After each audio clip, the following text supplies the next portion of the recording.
What's up YouTube and welcome back to the Safe Zone. My name is Cole, or the Master Reactor, and today we're here with another Anthony Padilla video. This one is I Spent Today with Tommy in it.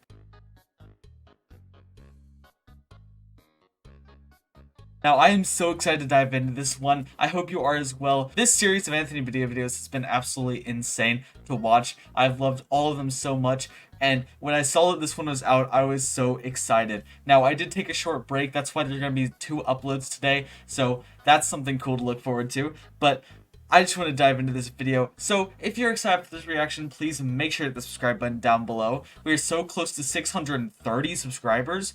What happened? I took a 2-day break and whoa. Thank you all so much for the support. But while you're down there, please make sure to leave a like, as it will always help the channel, and also make sure to leave a comment on what you think I should react to next, or what you thought of the video. I am always open to suggestions, and I love hearing what you have to say. But I don't want to leave this intro any further. I say we dive straight into the video. I'm Anthony Padilla, and I spent today with TOMMYINNIT to uncover the truth about why he chooses to live in a shithole apartment. What? His words, not mine, okay? Okay. He'll reveal what happened when the bully who used to pummel him in school confronted him on the street years later. And he'll address why having tens of millions of people scrutinizing his every single move at just 16 years old nearly drove him to abandon everything. Hello, Tommy! I mean, I can assume. Anthony, how are you? Hey, I have the hoodie. This video is sponsored by BetterHelp Online Therapy. Visit betterhelp.com/Padilla. Because sometimes just existing is exhausting. It's true. You started creating Good job, content at Tommy. the very young age of 13. Maybe even younger than that. Maybe younger? Hello there, fellow humans of the internet. This is Tom from Channel Up. You were forced to think about how Wow. your actions would be perceived by the That's world crazy. at a very young age. I remember being in class, and I was like really excited to go home and do In YouTube. class. And there was a dickhead in my class who just like, because I just kind of took it, was just sort of sat like punching me in the arm. And my strategy when I was getting bullied would be to just shout like, because then the teacher would look at me and be like, why did you swear? And I'd be like, miss, because he's punching me. And then she'd be like, right, both of you stop. Because then you don't like get told off for being a snitch, because then you True. get beat up more. Because But we know that snitches, snitches don't get bitches, they get stitches. right? And we know that Tommy has lots of bitches. Lots of bitches, no snitches. Please, no snitches. We had this substitute teacher. I was like, miss, he's f***ing whacking me in the arm. If everyone could see, I was like getting a bit pissed off. I was like on the verge of tears. And he was just doing that. And then I remember all the other people in the class being like, I'm just clocking one, mate. Then I had this moment, I was like, right, well, if I punch him, 1, it'll be embarrassing and not very strong. But 2, more importantly, then I'll get detention. Then I can't go home and edit my videos. That was like, sort of Wow, turning point, okay. right? Okay, This so doesn't matter.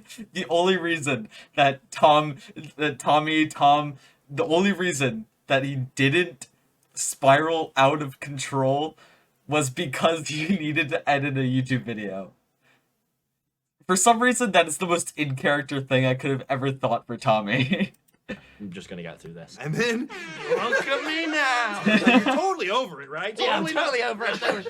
Yeah, so I sort of had like one sort of guy and a few other people that would just sort of be dickheads about it. And they've like apologized for it now. It was the first time Wilbur came to Nottingham, which is where I like grew up. Yeah. And we went to the city centre. Me and Wilbur sat down. And then my bully and his mandem came and sat down next to us. I suddenly like receded into like back in school. That's and I was just sat there crazy. awkwardly. And he like sort of apologized about it. And after we left, Will was like, you were really awkward there. I was I don't know what to do. Then the next day, Phil was in town. I told Phil about it. And Phil would have been like, oh, I would have fucking punched him one, mate. Honestly, my man Phil some Minecraft would have beat up some kids for me. Wait, what is that image?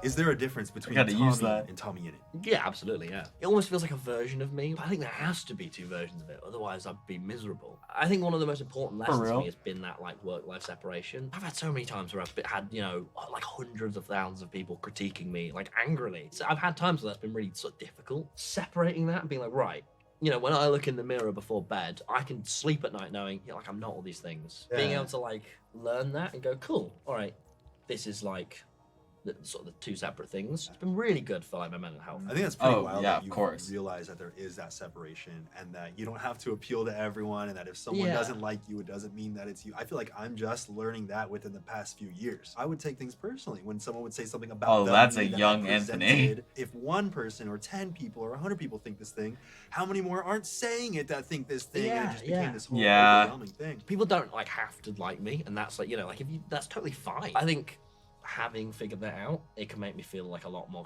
comfortable. And there are still Yeah. some times where I get really overwhelmed and like fixated on like a holy shit. Yeah. But you know, remembering like that I'm just a person making videos, Right. even like celebrities and Like other honestly, for real, the separation in content creation, separation between like work and like your normal life, that has to exist. Like I mentioned this a little bit in the Dream interview that I reacted to. By the way, you should definitely go check that out. But I mentioned that like it took me a while when I started content creation. I wouldn't really call it that because they were bad videos, but when I started posting, it took a while to separate my success from my happiness in real life. Like it took a while to separate that, but once I learned how to actually do that, it really helped me like grow and be able to not put it all on me, you know? I explained it better in my other video. I don't want to send you over there to hear that, but like that's basically just what I'm saying is that it really helps to learn that separation between content and real life. But that's awesome that Tommy and Dream and probably every single other content creator on the platform has come to realize and has learned to seek help about. because everyone is just a stinky person that like doesn't shower. True. You know, like if Yeah, they don't shower, confirmed. Yeah. smells like BO and like, you know, gets anxious. Like everyone is. You know, it's like a really key thing to remember. When I sat down with Miyachu and Tina Kitten, they both mentioned having imposter syndrome. The idea that you don't deserve what you have, that people are going to figure out that you aren't really the person that they think you are because they have this idea that you are this great person that does this great thing that they love. When you see sort of these huge numbers and this huge sort of reception, being like, this is hard to process. This is like, what? Yeah, I've had times being like, am I like good? Because this doesn't make sense. Like, this is like, how is this all happening? Because you're not able to fathom the fact that all of this is happening to you. Yeah, I've had times where I felt sort of guilty about it, you know, because people work so hard for what they have and, you know, that train hasn't came in for them. I think rather than feeling guilty about how do I start giving to charity and being better with that, and how do I, you know, make more of an impact for me, and what can I make next that's like good, that is, you know, meaningful and like people won't forget. I think that's been my sort of way of dealing with it. I think the thing I'm most proud of is I think if me 4 years ago, I would be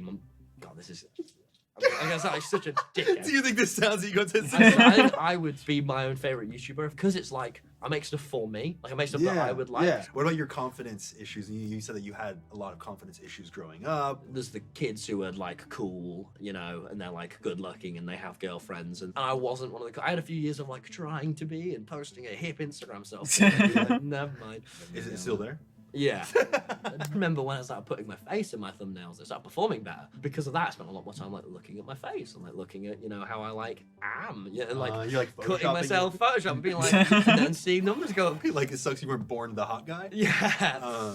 Except now. You know, you're not born the hot guy, you make it happen. Yeah, you sort of realise when you get out of school, no one is good looking or bad looking. Everyone's just a person who is attracted to other people that they happen to be. Very true. There's not a right or wrong way to look. So of course there's not, you know? Sort of realising that, I totally felt a big sort of confidence boost. And just sort of connecting with what you actually like. Like for me, I really like wearing like bright colours. You know, I like expressing myself with my clothes and being like, this is like how I feel is bright and white and red. That's like, you know, I think it's great. Anyone could do that. Yeah, that was how I had sort of got over confidence issues by remembering I'm the best in the world.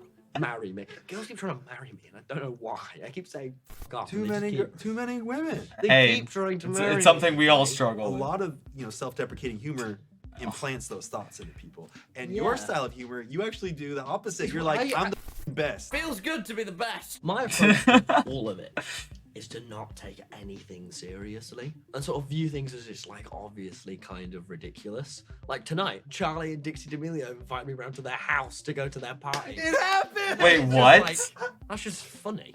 Cause like I could dress up very well, like be like silly enough, but that's like. Are you gonna wear this? Yeah.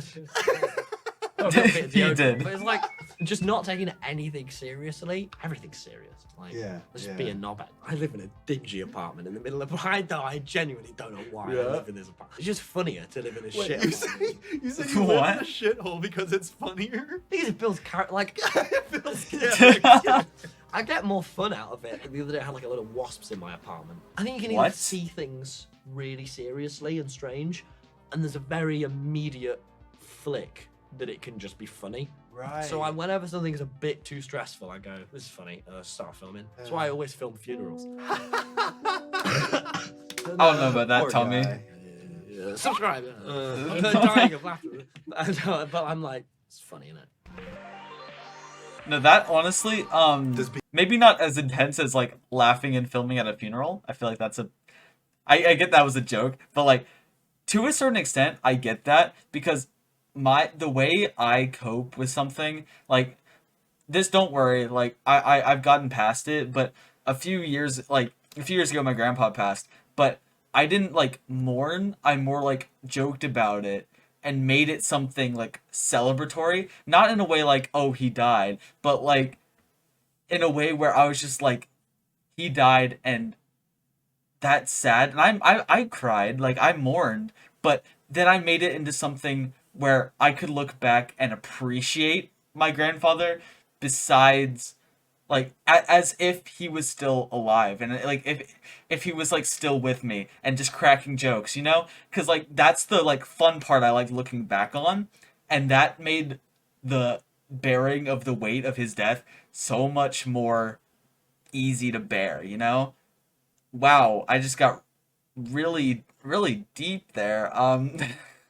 Let's just get back to the video. being called a child ever gets you? No.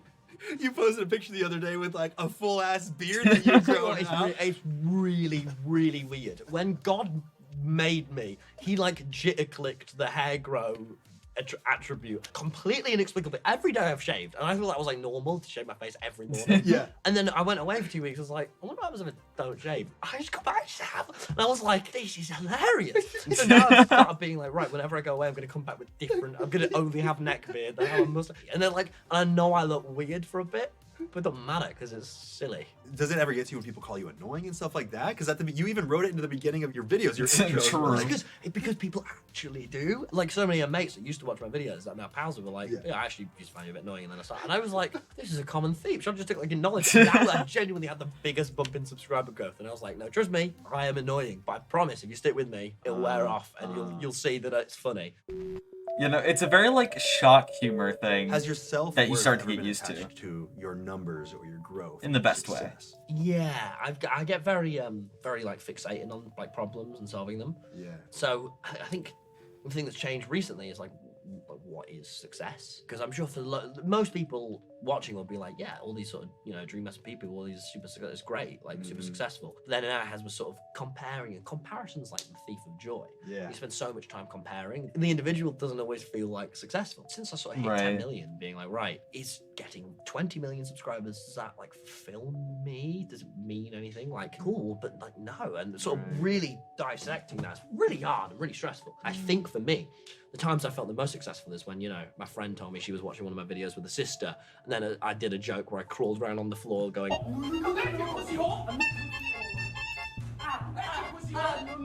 and her sister spat out of water laughing. Right. So I think that feeling of like laughing. I haven't seen that one yet. What? No, I'll get to it. I'll get to it. After and like, I've done something good is what makes me feel successful, which is different because that form of that was numbers. But numbers are, did you add the right metadata? Did you publish it? Not, if George Not Found publishes the video and I do, both of us get less views because people have to pay. That is numbers. That is the video game, which in some sense reflects quality. But are McDonald's the best burgers? I think that most people would say no. Exactly, right? But they're the they ones that sell the most. best. And that is, Wilbur said that. Yeah. Yeah, okay. Oh. Getting over that hump of, because I had a year of it just going up, going infinitely up and infinitely. And then about sort of a year ago, it's, had been downs and ups and downs and ups. And now, if I see a video gets comparatively a lot less views, I have 10 minutes of being like a little bit initially bummed out, like, oh, okay. And then going, right, what can I the learn? one thing about like seeing the analytics, because like I look at analytics, I don't really like change my style based on what I see, mainly because it's a pretty stable flow. But one thing that I've noticed that I really don't like is the 1 out of 10 system. If you've ever seen YouTube Studio, And even if you hadn't, I'll just explain it. But basically, it rates your video that you post out of the past 10 in performance. And when I post a video and the first hour is like an 8 out of 10, like first that hits me, but then it climbs a little bit, and I'm like, okay, that's fine. Then I don't check it for a day, but I've noticed that whenever I don't check that rating,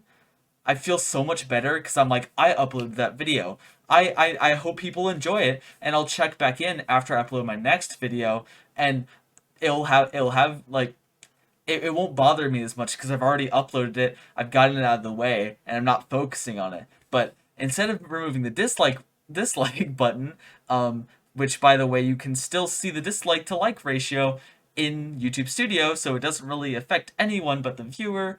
I feel like they should remove the 1 out of 10 feature from YouTube Studio, or at least make it a little bit more friendly, because that gets really annoying sometimes. But yeah, no, definitely, like, the fear of failure is always something that I feel like everyone struggles with, YouTube or not. Just putting all your effort into something and fearing that it won't have any grand result, but it's just the perseverance that really gives you the motivation and gives you the enjoyment that allows you to like fully live in the moment, which is something that's very hard to learn, but once you do, it makes your life so much easier. Believe me. From that, like maybe it was a thumbnail, maybe it was people just aren't interested in this topic, and then going, cool, let's do the next thing, and not letting that control me, because it is just an element of my life. It's not exactly my life. I've been on YouTube since the dawn of humanity, 17 years ago. And really? For reals. So I was one. You were 1 year old. That is crazy. Jesus How old are you? 34. Seriously? Yeah. Oh, really? Yeah. You look really good with those. Damn right, boy. What's up? Are you really 34? Yeah, are you serious? You're really looking up my age right now? You're really looking it up. What are you typing? No, is Anthony even here? Oh my god, you are. Oh my gosh. What the I genuinely thought you were like 27. For real? Yeah. Hell yeah. Don't worry, guys. I'll teach you all my skin. Anthony does look pretty young. On the next episode. I spent a day with my skin. What was your childhood like before fame? I can see my dad over there. How does he feel about What that? was your childhood like? I think I'm sort of very fortunate because my parents always like showed me lots of art. And, like every night before bed, I'd watch like The Simpsons or like every sitcom. Is that kind of what Or said? every I think it's sitcom. immediately sort of this quite wide perspective of what like comedy is, what's entertaining. I did like volunteering with my mum. I sort of still do that when I'm back in Nottingham. Yeah. So, like, I've never said this online, so it's quite with like adults with like learning disabilities. It's why I've always been very averse immediately to sort of elements of offensiveness. And my mum, before what she does now, was like an actor, so that was she was sort of That's awesome. quite in that, very show busy and singing and encouraging me to do stuff like that. And my dad did lots of stuff like with video games, and my mum always swears. All this was really young. Like, I see something I was like, dude, you gotta stop swearing. I'm like, nah, mate, God, this is in my family. What about your dad? Does he swear as much as you? My dad swears, but has always denied, just denies it. He's always told me that he doesn't. No, I do not swear. I don't know. Shut your It was very much like video games actors. Look, what's YouTube? It was like pretty made for me. I mean, I've always just loved making stuff and being creative. And then it was like this like outlet where there's that, and then there's like, you know, like sort of rewards for. So the biggest thing for me was on my favorite Minecraft server, you got this reward that was like a rank once you hit 30,000 subscribers. I think I've made it clear that my one and only goal from this entire YouTube thing is to get Hypixel YouTube. That was like He's so young. That was the pinnacle of success. That right? was all I imagined wanting, and maybe I could get that. So that was like the holy shit. And then you passed the holy shit mark.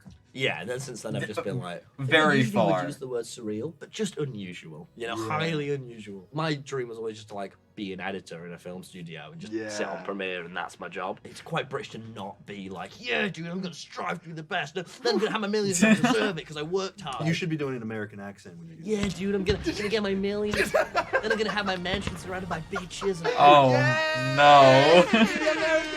Hollywood. Apologies to all the Americans in the room. You mean 99.999% of the people? In the Apologies room. to everyone watching. When something just naturally falls into place, it just feels right, a direction to go with your career because you enjoy it so much. Yeah. I think that's when you can actually set up that dream that a lot of people have, where it's like, if you have a job that you love, you don't work a day in your life. I think most of it That's is true. the way I think about YouTube is imagine being at a train station, and at some point, completely randomly, it might be tomorrow, it might be in a year, it might be in like 5 years, a train is going to pull in. You don't know when. While you're in this train station, you can either be packing your bags and really neatly folding your clothing, be super prepared to be waiting right on the tracks, ready to go, or you can be f***ing stumbling through, not really asked about your ticket, put it in, and then you're like, oh shit, train's there. Like, You being also have to be prepared to improvise. So in order to stay on it, you have to be prepared Right. to go wherever it takes you. ready. Yeah, totally. Yeah, and that's scary. It is. It is. It was sort of at this time where sort of started impacting people around me. Like the whole internet found like sort of my mum's social media and stuff. And then at the same time, I was having privacy issues and getting recognised the most. Oh, I've for ever real? been. And I couldn't see any of my friends because I was in lockdown. I remember having like a serious bit where I was like, "Is this what I want to keep doing? Because this is too much." And I sort of had Yeah. this moment where I was like reflecting, like, "This is so different to what I could have imagined." Yeah. And that feeling of like fame that, you know, I wasn't even sure if I wanted that. Like I just like Yeah. making funny videos. I had sort of a few chats in that time. I spoke to Wilbur and he was saying, you know, mate, this is a really hard time and I wouldn't be surprised if you quit. If you can get through it, you'll be massive, you'll be fine. But like, this is the hardest road bump. And it totally was. I think sort of really connecting with like my roots and being like, Yeah. I just love this. Did you ever go through a period where you're like, oh God, everyone knows who I am and they have their preconceived notions of what I am and what that means? And like, did you ever get in your head about that? It's like the feeling of being watched, like going Right. into the more, Right. Because you know, you can just feel when You can eyes feel when someone's looking at you, staring at you, and you're just like, that, like, dude. just suddenly like getting used to that, and being Yeah. like, it's fine, which is what it is now. It just took a long time for that to become right. normal. I remember going out in public, being like wearing a disguise, and Yeah. like putting on glasses, and still getting recognized just to like see, just because you felt so sort of suddenly out of control of like, Yeah. I just want to go to the place, Right, and then, my like- favorite park. In Yeah. Nottingham. Having like your entire life like even if you don't post a lot about your personality, if you show your face like Tommy has and has grown to millions of subscribers, there is no like real private life anymore. You go out in public and you get recognized, so you don't really have any place you can go where you can be Tom Simons anymore. You have to be TOMMYINNIT all the time. And if you aren't, then the people who find you are going to be like, man, he's just putting on a face for the camera. And like that, I'm sure that gets so stressful. Like I honestly feel bad for all these people, but I'm so happy for them too, because they hopped on that train. I really like that metaphor of just like YouTube being an empty train station that you have to wait on, and you can either be ready for the train or miss it. And like that's honestly a really good metaphor. But like, and Tommy was really ready for that train. Like even looking back at his earlier content right here in this video, you can really see that he was ready for that train, which I am so happy that his channel took off, because it has brought me so much joy to watch his videos, and I'm sure it brings him so much joy to make them. So that's like just something really awesome. But back to my like original point is that I'm sure it gets really burdensome having to put on a face, or like even if you're having a bad day, to have to be the influencer that people expect you to be. It was like someone waiting there. They were really innocent about it. It was so sweet. Like But they that thought was they just- might see you there. Yeah, They were and just they were like, waiting. oh, I've been waiting here for like 4 hours. And I was like, yeah. And then you have all this pressure to live up to the expectation that this person has when they come in from out of town and they're there waiting for you for hours. That took a long time to Yeah. sort of figure out a way that's like cool. You feel the need to justify that, Right. that it's cool and that you're grateful for it, because yeah, you are, but at the same time, you can't really avoid this feeling of like, oh, this is a little bit much. This isn't what you signed up for. Yeah, Like when yeah. you want to make videos with your friends. Yeah. You know, Right. you're sort of in the public eye. Yeah. It's really weird. Oh, I'm sure. I I'm feel like sure. growing up so quickly at such a young age has forced you to grow up quickly. Yeah. Do you feel like blowing up so quickly at such a young age has force you to grow up quickly. Yeah. Well, especially when I was like 16, felt very unwell-rounded, understanding all this business world and then understanding less about social stuff. So when all sort of it was quite anxious and stuff and all of that, like I was sort of started doing therapy, you know, which I never would have done normally, you know, when I was anxious. Therapy at school, is so because important. You've been more open to trying things. Well, you go from the worries of a high school kid, you know, where you're like, I need to worry about my homework, I need to worry about my social relationships, I need to worry about the person I have a crush on, and like that's kind of your world. And then now you have so many new things to worry about. You know, worrying about how you worry and just so much weird Yeah, shit. yeah, I never yeah. thought I'd, because it spins, you know, sort of so overwhelming and in my face. Right. What is the most insane thing you've ever done for a video? Cocaine. Oh, Jump out a plane, probably. Jump out a plane You- and then you can't sink say it that. into the Journos theme, because that's funny. that was probably the best thing. But you started this channel where you do in real life insane things like jump out of a plane. Is there anything to constantly striving to push yourself outside of your comfort zone that has stuck with you? Do it less, because I didn't like bungee jumping.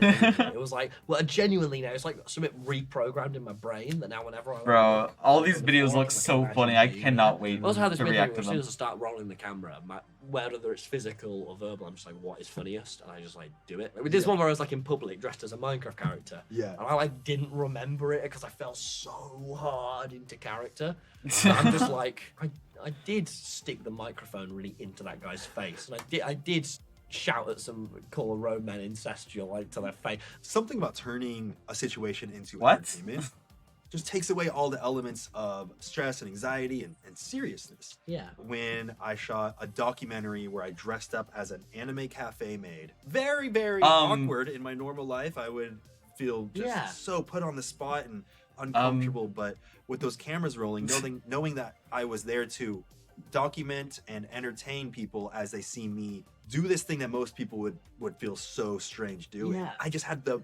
most confidence in the world. Well, like you're a showman, innit? And if you were on a stage, you wouldn't just stand there being yourself. Even if it's Right. not a camera, you'd be Right. like, "Hey everyone, I'm," and then you start doing jokes. You'd figure out a Hopefully way. not like that. I think a lot of YouTube Hopefully not like that. is like about playing to your strengths, you know. Yeah. So Dream is like incredibly analytical and Yeah. really good at like studying and seeing patterns because he's like a coder. And Wilbur is really good at sort of, you know, like nothing. And it's like really hard working. He did it for like 10 years and would constantly be like looking at the next thing. Oh, and trying. speaking of Mr. Beast just reached 100 million subscribers. That's insane. I just saw that while I was looking for this video, but that's absolutely awesome. And trying. I think like my strength is talking to people and being passionate about things and chatting. So I'm like, I bet every YouTuber you could name, I've probably had a call with them going, "What do you think about it all? Because I don't really get it." They call me the sponge. The sponge. That's what they call me. So it went Okay. from famous Does to Sponge Tom Boys Pants. Sponge on moist pants. Don't. Please love me.